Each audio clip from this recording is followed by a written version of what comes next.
Gangapur police Thane गुन्हे शोध पथक तसेच गुन्हे शाखा युनिट 2 ची उल्लेखनीय कामगिरी। खून करून पसार झालेले 6 आरोपी 48 तासाच्या आत जेरबंद केलेबाबत गंगापूर पोलीस ठाण्यास फिर्यादी सायलू रामलू बंडी यांनी फिर्याद दिली की दिनांक 8 मार्च 2025 रोजी अरुण रामलू बंडी वय 17 वर्ष यांची मोटारसायकल अडवून त्यास आरोपी नामे समीर सय्यद, विलास थाटे, जावेद किरण चौरे, ओम खड्डागळे व त्यांचे इतर साथीदार अशांनी जुन्या वादाची कुरापत काढून त्यास कोयता, बेसबॉल वा दांडा,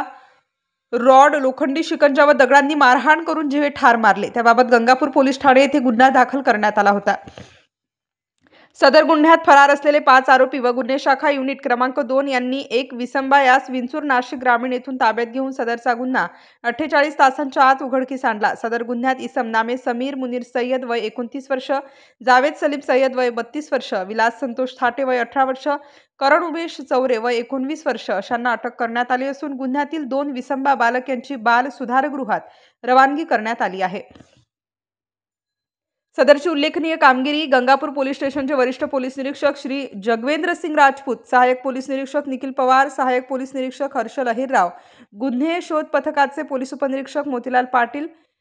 पर्यवेक्षक पोलीस उपनिरीक्षक शरद पाटील, पोलीस हवालदार गिरीश महाले, पोलीस अंमलदार सोनू खाडे, पोलीस अंमलदार मच्छिंद्र वागचौरे, पोलीस अंमलदार गोरख साळुंके, पोलीस अंमलदार सुजित जाधव, पोलीस अंमलदार रमेश गोसावी, पोलीस अंमलदार भागवत थविल, पोलीस अंमलदार शिवम साबळे, पोलीस अंमलदार सतीश जाधव व गुन्हे शाखा युनिट 2 चे प्रभारी अधिकारी सहाय्यक पोलीस निरीक्षक हेमंत तौडकर, श्रेणी पोलीस उपनिरीक्षक मुख्तार पठाण, श्रेणी पोलीस उपनिरीक्षक चंद्रकांत गवळी, श्रेणी पोलीस उपनिरीक्षक गुलाब सोनार, पोलीस हवालदार अतुल पाटील, पोलीस अंमलदार जितेंद्र वझरे अशांनी केली असून सदर गुन्ह्याचा पुढील तपास